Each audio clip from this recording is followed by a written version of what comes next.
ජාත්‍යන්තර නිල් චිත්‍රපට සඳහා නිල වශයෙන් රංගනයෙන් දායක වූ පළමු ශ්‍රී ලාංකිකයා ඉතිහාසයේ ප්‍රථම වරට ශ්‍රී ලාංකික තරුණයෙකු ජාත්‍යන්තර නිල් චිත්‍රපට ක්ෂේත්‍රයට පිවිස තිබෙනවා. ඔහුගේ අන්වර්ථ නාමය ජේ කොඩි වන අතර ඔහුගේ සත්‍ය නාමය කුමක්ද යන වග මෙතෙක් අනාවරණය කොට නැහැ.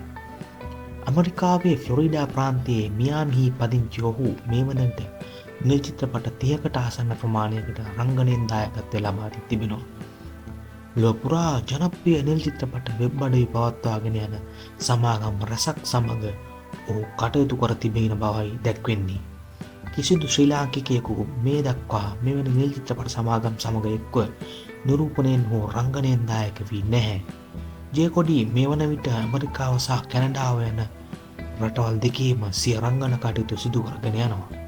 ඔහු රංගනයෙන් දායක වී ඇති එක් නිල් චිත්‍රපටයක් මේ වන විට නැරඹුම් වාර මිලියනයේ සීමාව පසු කර තිබීමද විශේෂත්වයක්.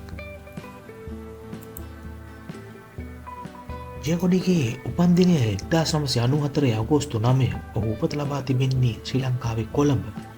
ඔහුගේ උස සෙන්ටිමීටර් 170ක් කෙසේත් නැත්නම් අඩි 5යි අඟල් 7ක් පමණ වන බවයි පළවන්නේ. ඔහුගේ බර කිලෝග්‍රෑම් 68ක්.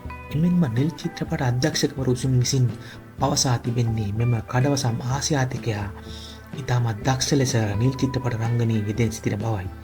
එමෙන්ම ඔහු ඉතාමත් ඕනෑකමින් එහි එම නිල් චිත්‍රපට ශේෂ්ත්‍රයේ අවශ්‍ය දෑ අනුගමනය කරමින් ඒවා ඉගෙන ගනිමින් අධ්‍යාපනය ලබමින් මෙම ශේෂ්ත්‍රයට ඉතාමත් දක්ෂ තාරකාවක් වන බව නොඅනුමාන බව මෙම නිල් චිත්‍රපට අධ්‍යක්ෂකවරුන්ගේ අදහසයි.